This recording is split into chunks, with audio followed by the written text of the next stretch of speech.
Hail, and welcome to Heathen Hearth, the show where we explore recipes inspired by the historic and ethnographic imagination.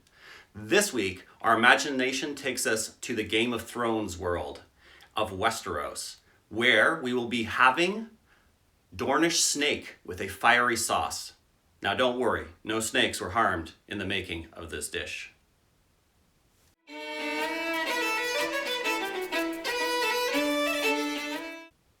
George R. R. Martin created a very rich world when he created the Game of Thrones series. In it, there is a land called Westeros, and in the south of that land of Westeros is a place called Dorne. And a lot of the details for Dorne and Dornish society were obviously drawn from Moorish Spain, as well as North Africa, the culture of the Berbers, perhaps a little bit of the Ottomans, some of the Balkans as well. And so he took from a lot of these cultures and he mixed them together in his own imaginary universe. What he also did was he took from the foodways of these peoples to create the foods that he describes in the book as well. And that is particularly interesting to me, obviously. And he's drawn from historic and ethnographic sources and used his own imagination to create these dishes. And one of those dishes is from the book Feast for Crows. And it's a Dornish recipe, and it's for snake with a fiery sauce. Now, what I did was I adapted a recipe from an excellent cookbook. Everybody should get it. I'm going to put a link down in the description, of course. And it's called A Feast, let's see here, I'm looking off that. Oh, A Feast of Fire and Ice. Really, really good book. However, you can use snake, and in the recipe it tells you how to cook it as snake. However, I found that snake is very expensive, and there is a cheaper mock alternative which tastes amazing.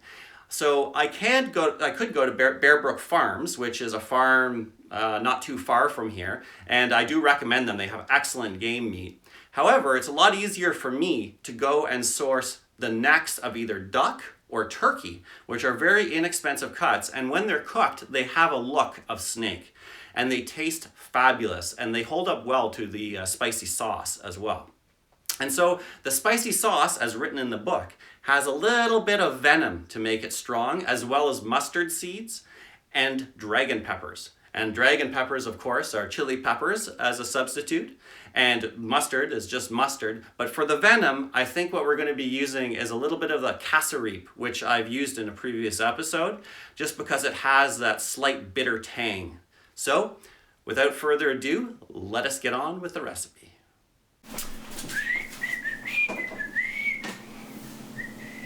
The first thing you have to do is set the Instant Pot to saute mode. I put it here to 30 minutes, and I'm heating up the olive oil.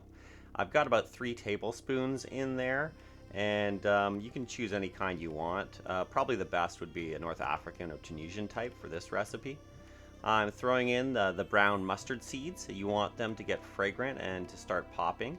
Also too, I've been putting in here the caraway seeds. Now you'll notice that's a technique from cooking Indian food. You often do the same kind of thing with cumin seeds, what they call jeera in Indian food, but here I'm doing that with caraway seeds.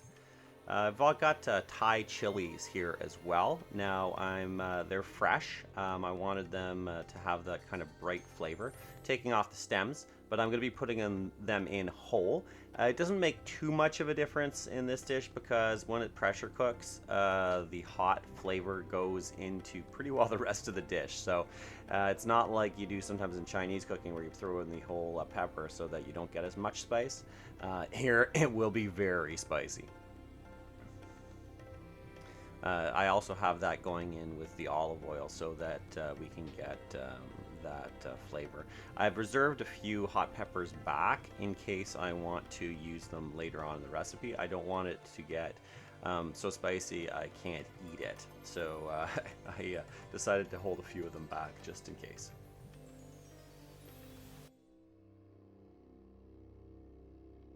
You saw what I was using for dragon peppers, which are those Thai chili peppers. I've also got turkey necks here. They're really nice and thick. They have that sense of a really large viper or almost maybe even a python even or something. They're very large, extremely meaty. If you want smaller portions or smaller pieces of meat, duck is also really good. Also, duck doesn't have one thick side and sort of one thin side. It's fairly regularly thin the whole way along. So if you're having a lot of people or you don't want to have large portions for people, duck neck might be the way to go. What I'm doing with them here is actually just browning them. So I'm trying to just sear the outsides of the turkey neck so that it gets a little bit of a brown color on it. Now, it isn't going to get more juicy because of this. What it's going to do is provide a little bit of the Maillard reaction so that the flavor gets better. It also helps the spices that are there in that oil impregnate the meat, and rather than just stay in the sauce. So that's a trick that you can try before you seal your Instant Pot.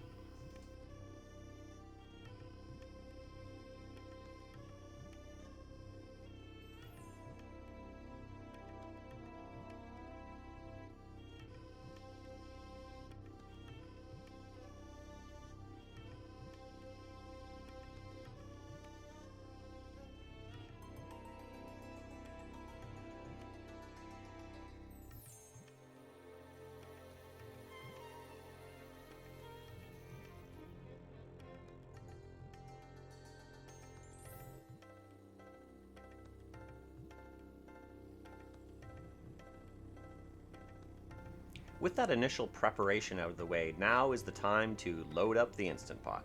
I'm going to put all of the meat in. You see that I had a few reserve pieces that I browned slightly. And now's the time to put in the rest of the ingredients. Here go the yellow mustard powder. Now, yellow and brown mustard have different flavors, so that's why I use both. I have paprika here going in as well. That's not very spicy, but it'll provide a really good red color. There's also fried shallots that I'm putting in. They're just easier to add lots of onion flavor rather than frying onion myself. And here is some lobster stock, which of course stands in for scorpion stock. Both are in the same family. So one is just a land version of the other. Of course, lobsters don't sting, but still, they're in the same family. So I've never had scorpion. I don't know what it tastes like. There's some cassareep, and see how nice and black and sort of scary looking that is. It actually has a bitter herbal molasses flavor. That's standing in for the venom. It also adds a lot of really good color to the final dish as well, the cassareep.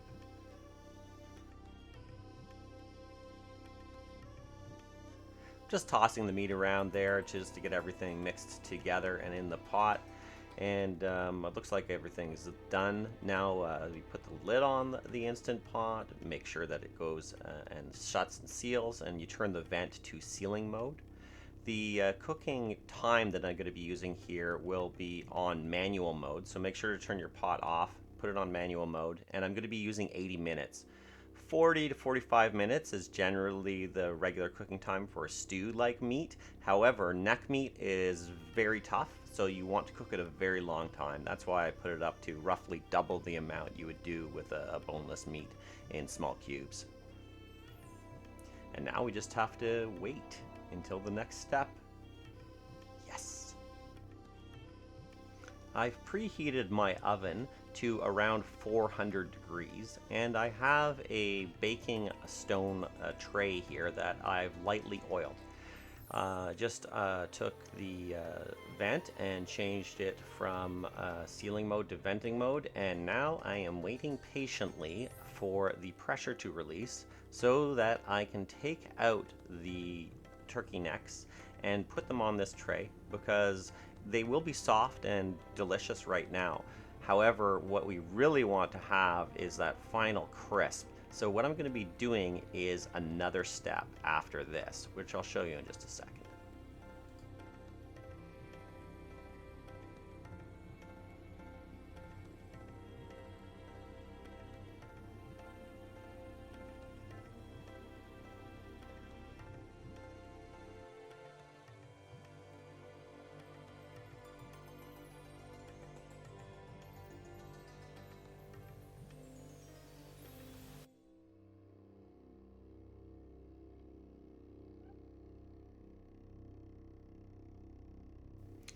remember to be very gentle at this step because the meat is so well cooked that it may fall apart. And what you want is to have the meat together as much as possible so that it looks a bit more snake-like.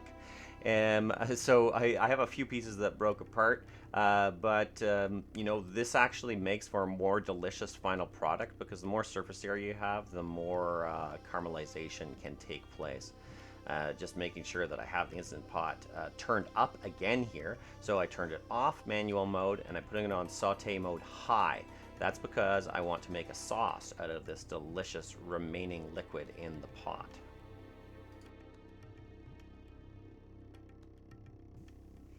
First thing we're going to need to do to make it into a sauce, though, is get that heat going. See, it's boiling off and evaporating. I've got it on fast forward here, but this will take a few minutes. I've got my oven preheated to a very hot 400 degrees, throwing in my mock snake there. I don't have any sauce particularly on that. What I want to do is dry out the outside a little bit. When the liquid in the pot has evaporated and reduced to the level you like, you should put in a 1 cup of honey. The reason for this is so that you not only increase the sweetness, but it'll give body to the sauce, and when you use this as a glaze for the meat, it will start to thicken up and stick to the meat and caramelize a little bit, and that's exactly what you're going to want.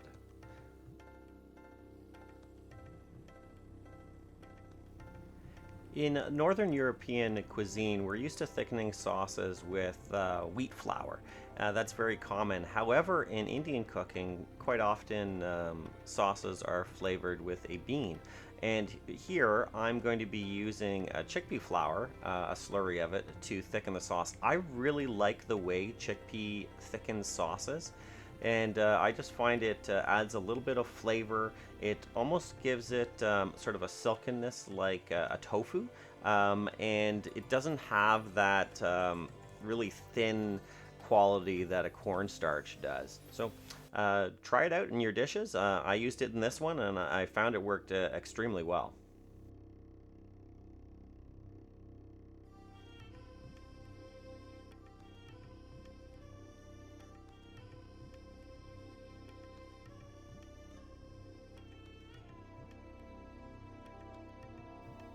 Now that we have a really nice and thick sauce, as you can see here, I'm taking it over to the oven and just pouring it on top. You could use a basting brush to do this step, but I was just trying to essentially stick as much sauce to the meat as I could. You can do this a couple different times and just do it to whatever level you find delicious and have the patience for. I didn't. I was really hungry, so I probably didn't do this as many times as I normally would.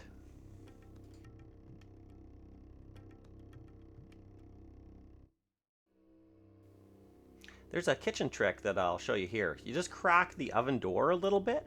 What this does is it allows the moisture out of the oven, and it allows the glaze to adhere to the meat more quickly because the steam will leave the oven and it will stick to the surface a little bit better.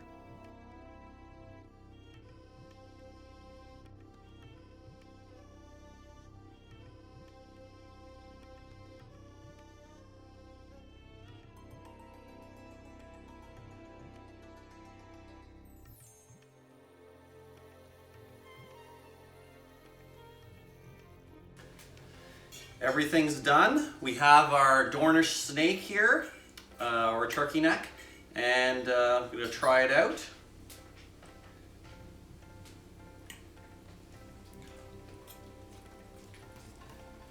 I really like dark meat. Has that turkey flavor, but obviously it's a really interesting sort of length of meat that looks a lot like snake. The mustard is just a background flavor. It's a little bit sweet from the honey I added at the end, and it's got that nice peppery kick, that fiery kick. I like this. It's really really delicious.